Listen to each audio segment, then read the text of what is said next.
Buenas tardes, gracias Beatriz Herrera y gracias también al área científica de Menarini por darme la oportunidad de disponer de unos minutos para reflexionar en conjunto sobre sobre un tema que es cada vez más relevante para todos los que estamos en el sector de la salud y fundamentalmente para los médicos, da igual en Latinoamérica que en Europa o en Estados Unidos. Me refiero a la transformación digital en salud. La verdad es que este es un tema difícil de conceptualizar inicialmente porque no es lo mismo informatizar documentos que digitalizar procesos y, finalmente, transformar digitalmente sectores. Y de lo que estamos hablando es de la transformación digital, de convertir la medicina y la atención en salud en lo que llamamos 5P.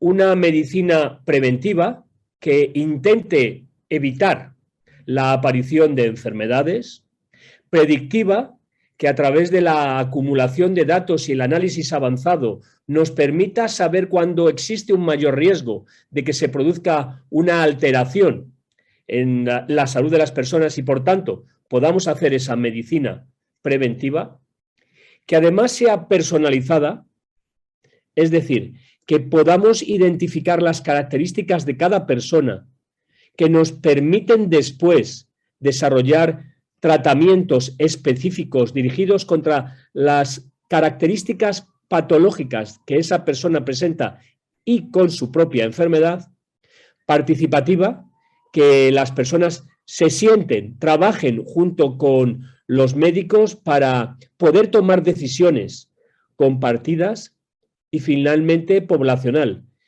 Tanto en Latinoamérica como en España, la atención no debe centrarse solo en una persona, sino que debe afectar a todas aquellas que están alrededor de la persona enferma. Los seres humanos somos seres profundamente sociales que tenemos salud o enfermamos en comunidad. Y para mantener la mejor salud es necesario involucrar a toda la población que necesita de las mejores condiciones para poder afrontar la enfermedad. Lo cierto es que esta transformación digital de la sanidad no es un asunto fácil de entender, porque mezcla tres diferentes elementos o conceptos. Primero es la capacidad que hemos desarrollado con la tecnología para disponer de soluciones, de aplicaciones, bien en nuestros teléfonos móviles, bien en nuestras computadoras, para poder hacer lo que antes resultaba imposible, que es capturar información, procesarla y, finalmente, ofrecer herramientas para la ayuda a la toma de decisión de todas las personas involucradas. El segundo gran avance es el de la biotecnología. Hoy en día podemos secuenciar nuestro genoma, podemos identificar dónde se producen las alteraciones e incluso ya tenemos herramientas como CRISPR-Cas que nos permiten silenciar o corregir aquellos defectos genéticos que inducen enfermedad. Y, finalmente, es nuestra capacidad también, a partir de los desarrollos tecnológicos, de entender las relaciones humanas, de entender cómo se mueven nuestras redes sociales en eso que se llama actualmente sociología computacional. Y la fantasía es que, si juntamos todo eso, vamos a ser capaces de tener más salud y mejor salud para todos. Lo cierto es que, aunque esto no sea cierto del todo actualmente, lo que los seres humanos soñamos, queremos y tendemos a hacerlo realidad. Y es en ese proceso en el que nos estamos viendo involucrados. Evidentemente, no estamos desarrollando todas las capacidades, ni siquiera todas las fases de este proceso a la vez. De hecho, no van a veces coordinadas, lo cual nos puede producir a los profesionales sanitarios un problema para explicar lo que todo esto supone a nuestros pacientes, a aquellas personas que nos demandan atención sanitaria de calidad. En cualquier caso, tanto en Latinoamérica cualquiera que sea el país, como en Europa, incluso en Estados Unidos, los 5 grandes problemas sanitarios a los que nos enfrentamos son siempre comunes. Los médicos tenemos que intentar utilizar tecnología como la telemedicina para disminuir la variabilidad en calidad y resultados de nuestra atención. Además, tenemos que reducir los efectos adversos de las intervenciones. Hay que recordar que nada en medicina es inocuo. Una acción o una inacción tiene impacto directo en las personas que son objeto de la misma. El tercer gran problema es que hacemos muchas cosas que no producen ningún valor, que no sirven para nada. Tenemos que aprender con la transformación digital a dejar de hacer, a eso que los anglosajones llaman do not do o choosing wisely. Nuestras sociedades científicas producen evidencia de que algunas de las cosas que hacemos no ayudan para nada. Esto genera un cuarto problema, que es la inequidad de acceso a asistencia médica de calidad. Sobrediagnosticamos y sobretratamos a quien menos lo necesita e infradiagnosticamos e infratratamos a los que más se beneficiarían. Por eso es importante utilizar herramientas digitales que, como explicaré más adelante, nos ayudan a capturar información, a procesarla, a analizarla y a tomar mejores decisiones, tanto de diagnóstico como de tratamiento. Y finalmente, el quinto gran problema, y más durante una pandemia como esta, es la falta de prevención de la enfermedad. Esa P de la que hablábamos en la medicina 5P. Por tanto, los desarrollos tecnológicos y de transformación digital deben ir enfocados en toda nuestra práctica a combatir esos 5 grandes problemas que, como dije, son comunes a todos los sistemas sanitarios. Pero para llevar a cabo esa transformación que nos permita romper esos 5 grandes problemas que nos afectan, necesitamos 3 requisitos. Tenemos que cumplir 3 mandatos. Primero, encontrar nuevos modelos de negocio. Y no me referiré a si esto es público o privado, sino a las dinámicas que hacen funcionar a nuestros sistemas, sea quien sea el provisor de la asistencia sanitaria al final. Además, tenemos que tener nuevas herramientas tecnológicas, y hablaremos de ellas, que nos ayuden, porque si no será imposible ejecutar la transformación. Y finalmente, necesitamos desarrollar nuevos mapas mentales.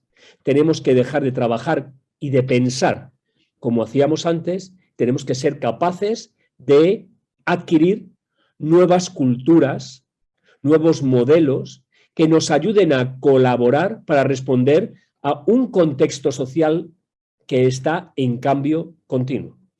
Empezaremos por los nuevos modelos de negocio.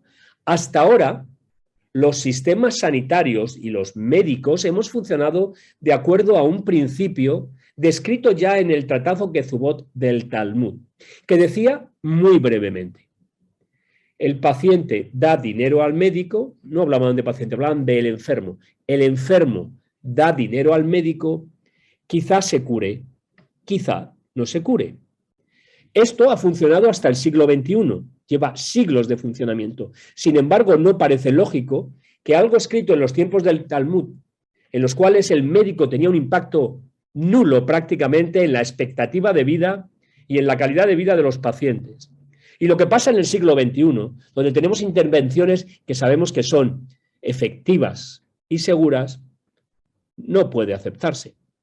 No puede aceptarse mantener el mismo modelo de negocio. Por eso, en colaboración con Sermui Gray, hemos desarrollado esta fórmula que define el valor. Cómo las personas, cómo los médicos que nos dedicamos a prestar asistencia sanitaria a nuestros pacientes, consejo médico, diagnóstico, tratamiento y pronóstico, deben guiarse en el desarrollo de sus modelos profesionales.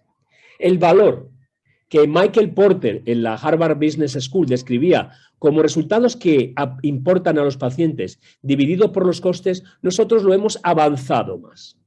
Y esto es clave para el desarrollo de una transformación digital de los sistemas sanitarios. Los médicos lo que queremos es hacer intervenciones que tengan evidentemente mayor valor técnico y científico-técnico, más beneficio en salud con menor daño. Por eso todas las campañas de seguridad del paciente. Por eso es muy importante contar con sistemas electrónicos que nos garanticen que prescribimos adecuadamente, que no utilizamos medicamentos para los que los pacientes son alérgicos, que dosificamos adecuadamente los medicamentos y que además se puede entender lo que hemos escrito. No hay confusiones a la hora de interpretar números. Mayor efectividad con menos daño.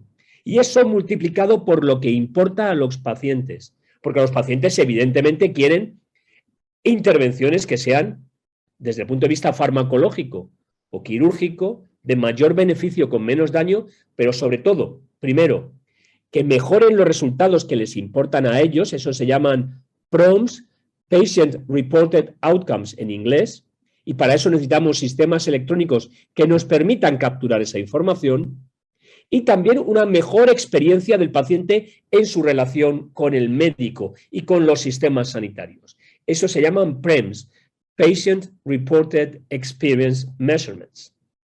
Por tanto, tenemos que combinar para una transformación digital un mayor beneficio técnico, el que habitualmente nos importa a los profesionales, con un mayor beneficio, valor personalizado, que es el que importa a las personas y a las poblaciones a las que atendemos.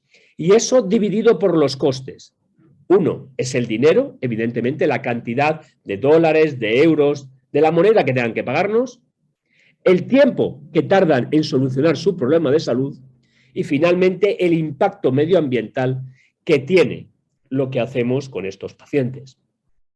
Este es un elemento clave que está variando tanto en Estados Unidos como en Europa y que seguro que con la transformación digital va a afectar a Latinoamérica.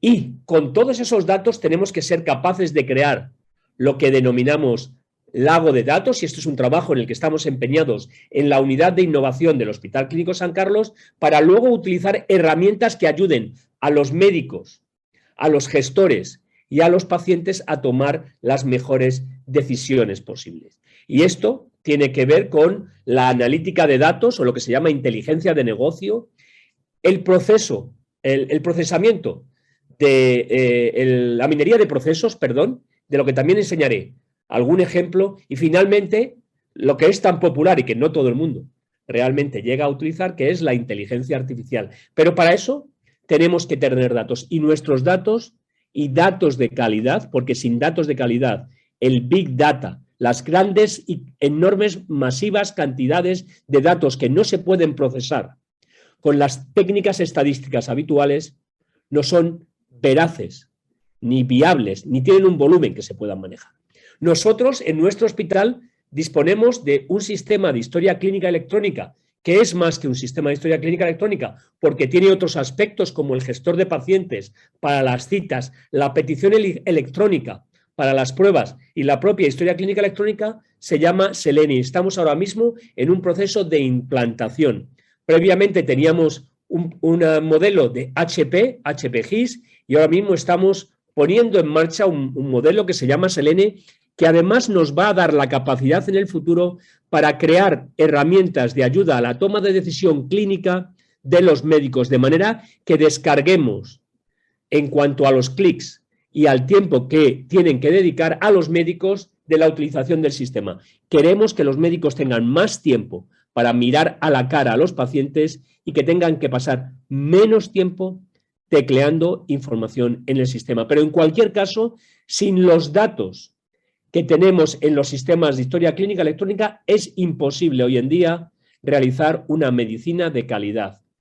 Podríamos hacerla para un paciente, pero no para la cantidad de pacientes que es necesario atender en nuestros sistemas. Estos sistemas de historia clínica tienen múltiples funciones que van desde la función asistencial en áreas como la hospitalaria, es decir, en los pacientes ingresados, en los pacientes en consulta, en los bloques quirúrgicos, pero también tienen funciones docentes, puesto que esos datos anonimizados sirven a los estudiantes para aprender, y tienen una función investigadora, porque de ahí extraemos, como enseñaré después, datos para el análisis que nos permite avanzar en la investigación en el Instituto de Investigación Sanitaria San Carlos. Y además, evidentemente, nos permite planificar el futuro, cómo vamos a trabajar el año siguiente, cómo garantizar la calidad asistencial y la seguridad del paciente, y además nos permite documentar, como todo documento médico legal que es la historia clínica,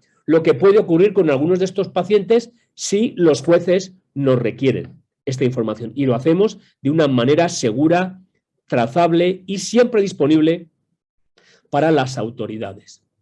Tenemos, en cualquier caso, que garantizar con lo que tenemos el acceso en una gran red de información que está disponible para los pacientes en lo que llamamos una carpeta virtual. Los pacientes, a través de una aplicación móvil, pueden acceder a los resultados colgados en la historia clínica electrónica, y para los profesionales que tienen que trabajar con los pacientes para tomar decisiones de diagnóstico, de tratamiento y de pronóstico. Y lo que hemos desarrollado particularmente más durante esta pandemia por COVID-19 ha sido la telemedicina. Hasta el Código Deontológico Español, hasta el año 2011, o del año 2011, prohibía la telemedicina como una herramienta para las primeras consultas. Esto se tuvo que cambiar de manera urgente en el año 2020, porque si no era imposible poder proveer de asistencia de calidad a nuestros pacientes. Ha cambiado tanto la tecnología y la manera de entrevistarse con los pacientes que ahora mismo la telemedicina resulta esencial para los médicos en nuestro sistema sanitario, en mi hospital, en Madrid, en España. ¿Y qué es la telemedicina? Es la prestación de servicios de salud en los que la distancia es un factor determinante por parte de profesionales sanitarios a través de la utilización de tecnologías de la información y la comunicación. Y esto sirve para el diagnóstico, el tratamiento, la prevención de enfermedades, la investigación y la evaluación y la formación continuada. Es decir, la OMS dice que la telemedicina es una manera, un canal diferente para hacer lo mismo que hacíamos con la visita, con la presencia. La teleconsulta, la Pan American Health Organization ha afinado en qué es la teleconsulta, que ha sido una herramienta vital durante la pandemia, y las teleconsultas son una manera segura y efectiva de valorar casos sospechosos y de guiar al paciente en el proceso diagnóstico y terapéutico, disminuyendo los riesgos de las barreras de acceso, que durante la pandemia era el propio virus, pero que también son la distancia o el tiempo. Y esto hay una manera de hacerlo que es simplemente a través de un teléfono, eso es una teleconsulta habitual, pero también puede haber telepresencia. Con sistemas de vídeo digital podemos estar presentes en directo en el proceso de entrevista clínica con nuestros pacientes. En Madrid tenemos procesos y tecnologías digitales utilizando nuestros sistemas de consulta que nos permiten relacionarnos entre profesionales, y eso es lo que se llama e-consulta. Un médico de atención primaria se pone en contacto de manera digital con un súper especialista para preguntarle por dudas que pueden tener, pero también entre profesionales médicos y pacientes, con primeras consultas. La primera vez que un paciente, si el paciente nos da su autorización, se relaciona con nosotros. Además, es posible hacer consultas de seguimiento. El paciente no tiene que venir a nuestro hospital simplemente para contarle los resultados que hemos obtenido en determinadas pruebas, siempre que estos sean normales. No se acepta una consulta de seguimiento remota si el resultado de la prueba cambia significativamente el tratamiento o el pronóstico del paciente. Eso se hace de manera presencial. Y finalmente tenemos muchos dispositivos, por ejemplo, desfibriladores que manejamos con telemonitorización. En los tiempos de COVID, realmente la telemedicina nos ha permitido disminuir el riesgo para los profesionales, garantizando además la asistencia disminuir el riesgo para los pacientes y los familiares, eso conduce a disminuir el riesgo para la población y fundamentalmente, como he repetido a lo largo de mi presentación, mantiene la equidad de acceso para las personas que necesitan asistencia sanitaria de calidad. ¿Qué requisitos nos impone la utilización de medios digitales para la telemedicina o la teleconsulta? Primero, unas adecuadas condiciones técnicas, que tienen que serlo tanto para el paciente y sus cuidadores como para los médicos que van a estar involucrados en el proceso asistencial. Es clave que en estas relaciones se verifique quién es el que está a cada lado del teléfono o de la herramienta digital, la plataforma que estemos utilizando, y además definir, contextualizar la consulta, de qué se va a tratar y expresarlo de viva voz entre los interlocutores. La consulta tiene que estar estructurada, tiene que estar bien definida por los profesionales de manera que no se produzcan errores en la transmisión de información. Evidentemente, no todos los profesionales sanitarios y no todos los médicos, desafortunadamente, están entrenados adecuadamente en comunicar en una relación digital. Por tanto, es necesario desarrollar conocimientos, habilidades, destrezas para que la comunicación digital sea efectiva. Evidentemente, como es una relación médico-paciente, todo lo que ocurre en esa relación debe quedar adecuadamente documentado en la historia clínica, que debería ser una historia clínica electrónica, donde además se registra la actividad y se garantiza la seguridad y la privacidad de los actores dentro de esa relación, de los médicos y de los pacientes, porque si no, se pueden introducir muchos riesgos, tanto de datos, de seguridad de datos, como de la toma de decisiones acerca de la información que se comparte. Toda esta información estructurada, todos estos datos estructurados que se acumulan en nuestros sistemas de información y los no estructurados dan pie a eso que se llama Big Data y que mencioné previamente, que es una de las claves de la transformación digital de la sanidad. Y es como estos datos estructurados, por ejemplo, los resultados de una analítica, el hematocrito, a la hemoglobina, esos números son datos estructurados. Y luego los comentarios de los médicos, las imágenes, las pruebas de imagen, de vídeo, que son datos no estructurados, permiten generar el Big Data, que es, por definición, todo set de datos, todo grupo de datos sanitarios, en este caso, que no pueden procesarse con las técnicas estadísticas habituales. En el año 2001, Gartner definió el Big Data por 3 Vs. Requiere un gran volumen de datos, además deben capturarse y procesarse a gran velocidad y además vienen de fuentes variables. Como dije antes, son datos estructurados y no estructurados. Un problema o un elemento adicional que incluyó IBM en 2012 fue el de la veracidad, porque hay que tener mucho cuidado con los datos sanitarios. Uno de los problemas fundamentalmente en Estados Unidos, pero también pasa en Europa, de los sistemas de historia clínica electrónica es que el 80% de las notas de seguimiento son copia y pega. Es la crisis del copia y pega. Y el problema para luego hacer análisis de datos es que si los datos no son veraces, si no son correctos, podemos llegar con muchísima precisión al sitio incorrecto. Así que si tenemos datos acumulados en nuestras historias clínicas que con un gran volumen, una gran velocidad de captura, variedad en sus fuentes y además veraces, podemos procesar, esto generará valor, que mencionábamos previamente. Es decir, capacidad de tomar decisiones para que la medicina sea más efectiva, más segura y consiga los resultados que busca el paciente a menores costes. Y nosotros nos hemos propuesto hacer todo esto mediante la creación de lo que se llama un lago de datos. Tener gran cantidad de datos es extremadamente útil. Y para eso utilizamos, primero, los datos clínicos, los que surgen de la relación en los sistemas de información entre los profesionales y los médicos, los profesionales, entre los que destacan los médicos, con los pacientes. Pero además utilizamos también datos de investigación, todas las bases de datos de los ensayos clínicos. Además, capturamos opinión de los profesionales sobre qué estamos haciendo y cómo lo estamos haciendo.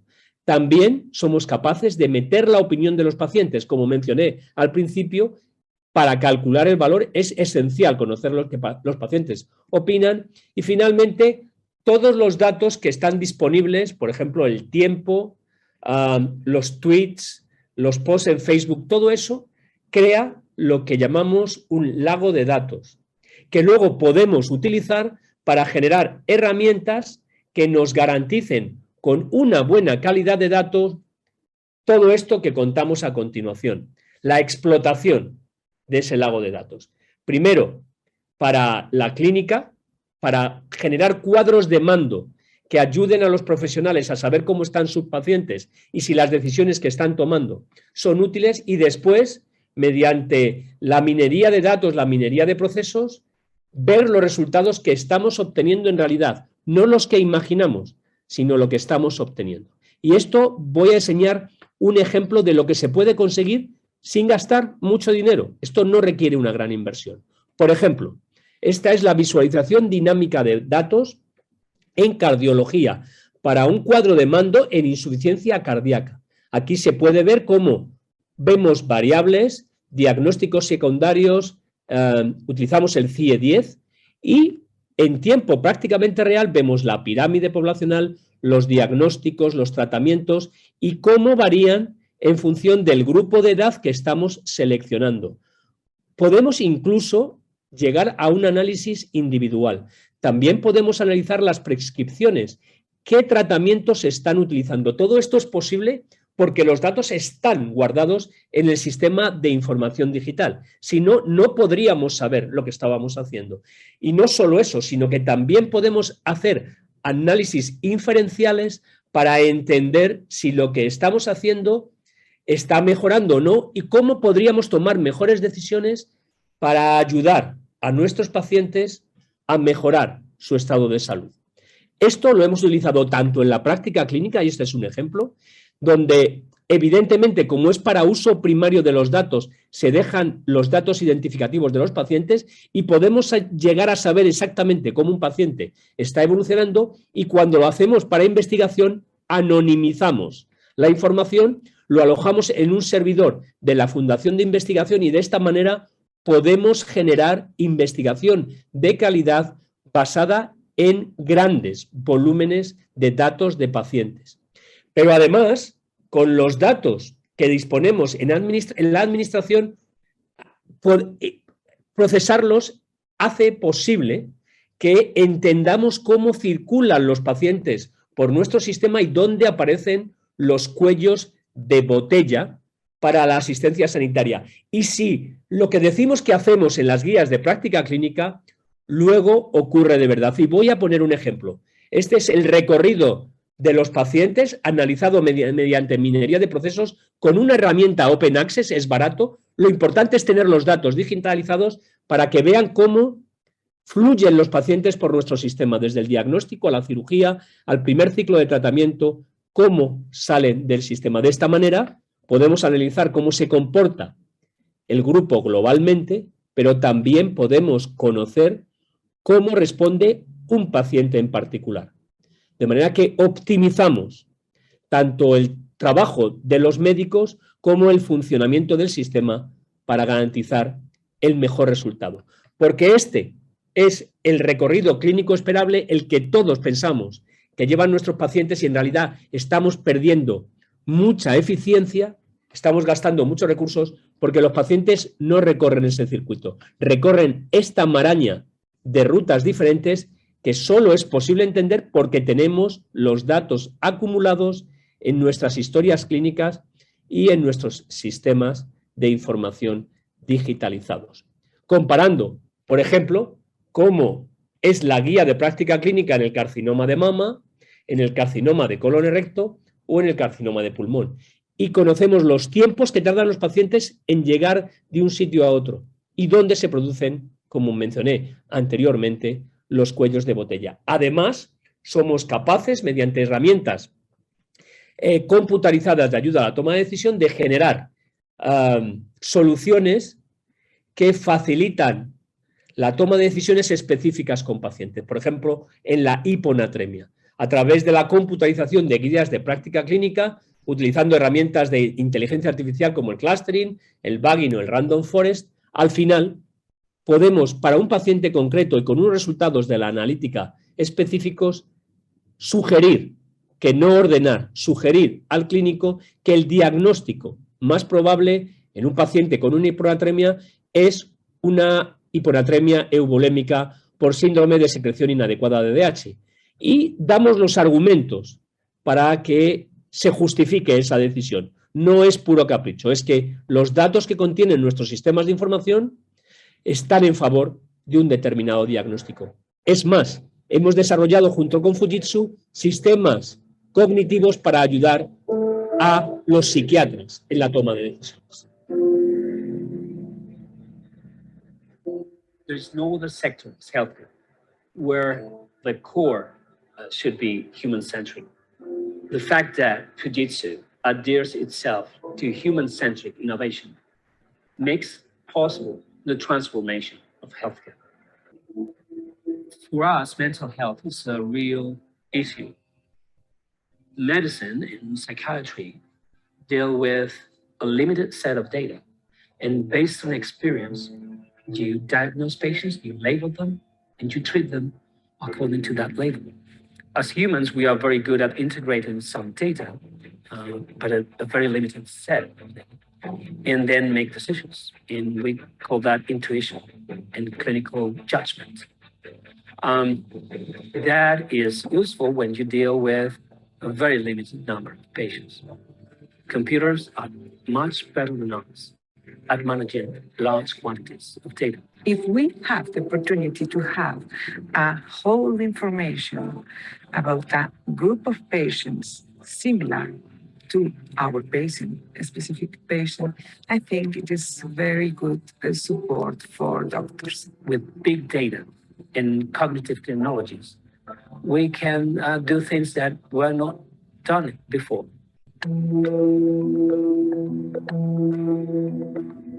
We have the offer of Fujitsu to help us to answer our questions that Fujitsu understood that were relevant both from the professional and from social point of view. Bueno, todo esto requiere cambios muy importantes. Tenemos la tecnología, tenemos un nuevo modelo, pero fundamentalmente lo que necesitamos es cambios en la manera de pensar. Para que la tecnología avance, es clave en el sector digital construir confianza.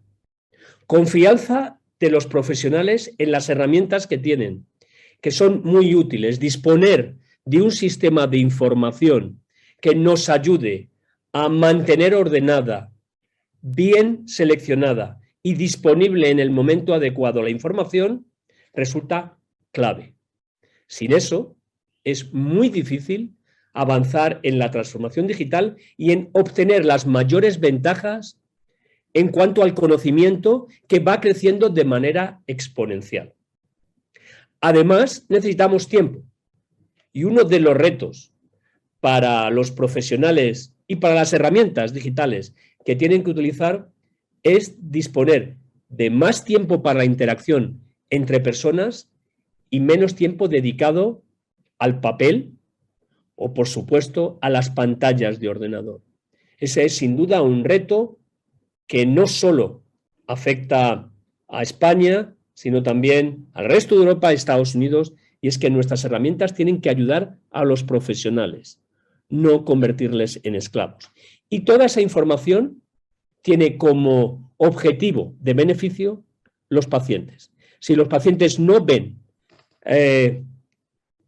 se ven beneficiados, si no ven que esos 5 grandes problemas que mencionábamos al principio no se solucionan con las tecnologías digitales, no se abrazarán a esas tecnologías para facilitarnos también a los profesionales nuestra labor. Y finalmente, energía. No solo energía eléctrica para hacer que toda la tecnología digital funcione, sino energía como redes sociales, como grupos humanos que tienen congruencia en los objetivos, que tienen simetría en el esfuerzo y que tienen reciprocidad en la consecución de los objetivos. Por tanto, es imprescindible una colaboración flexible a gran escala entre los médicos para poder transformar realmente nuestro sector y aumentar la calidad de nuestro trabajo y los resultados en nuestros pacientes.